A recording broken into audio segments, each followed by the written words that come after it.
Once upon a time, in a valley surrounded by towering mountains and rushing rivers, lived a girl named Malala. She had big brown eyes full of curiosity and a heart full of dreams. More than anything, Malala loved books. To her, they were treasures filled with adventure, knowledge, and endless possibilities. Welcome to Genesis to Genius, where curiosity meets adventure. This is a place for kids to explore the wonders of science, dive into the mysteries of history, and grow in faith while having tons of fun. Every morning she tied her headscarf, grabbed her schoolbooks, and hurried to class with excitement. She dreamed of becoming a doctor, a teacher, or maybe even a leader who could change the world. But she didn't know yet that her love for learning would turn her into a hero. Malala's home was filled with love and learning. Her father, Ziauddin, was a teacher who believed that every child, boy or girl, deserved an education. He often told Malala, "Words are powerful, my dear. Never be afraid to use your voice." Her mother, Tua Pakai, was kind and strong. She had never gone to school herself, but she wanted Malala to learn as much as possible.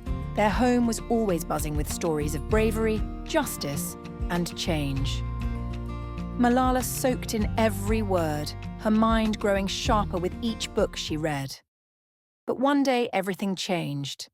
A group of men who did not believe in education for girls took control of Malala's valley.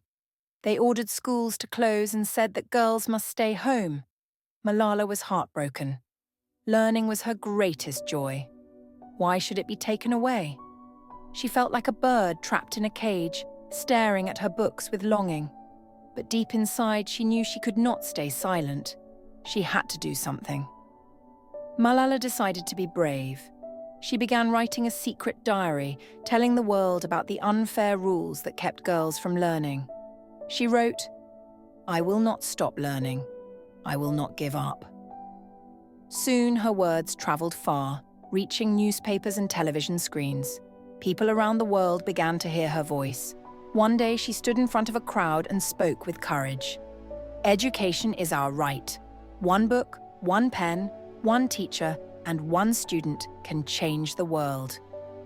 The world listened, but not everyone wanted Malala to speak up. One afternoon, as she rode home from school on a bright yellow bus, something terrible happened. A man stopped the bus and asked, "Who is Malala?" Then he hurt her. The whole world held its breath. Would this brave girl survive? Would her dream of education live on? Malala was rushed to a hospital where doctors worked hard to save her. She had to travel far from home for treatment. For days she slept, her family by her side, praying for her recovery. Then, one morning, Malala opened her eyes. She had survived. And she was stronger than ever. She looked at her parents and said, "I will not stop. I will keep fighting for every child's right to go to school." Malala's voice became louder than ever. She traveled to different countries, met world leaders, and inspired young girls everywhere. She showed the world that one voice, no matter how small, can create change. And then, something amazing happened. Malala won the Nobel Peace Prize, the youngest person ever to receive it.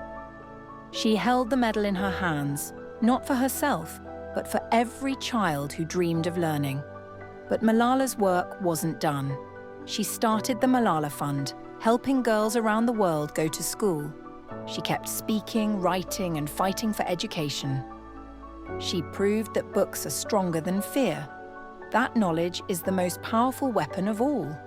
And so, Malala saved books, not just for herself, but for millions of children. She stood up against those who tried to silence her and showed the world that courage, determination, and education can change everything. No matter where you are, no matter how young or old, you have the power to change the world. So read, learn, and speak up, just like Malala.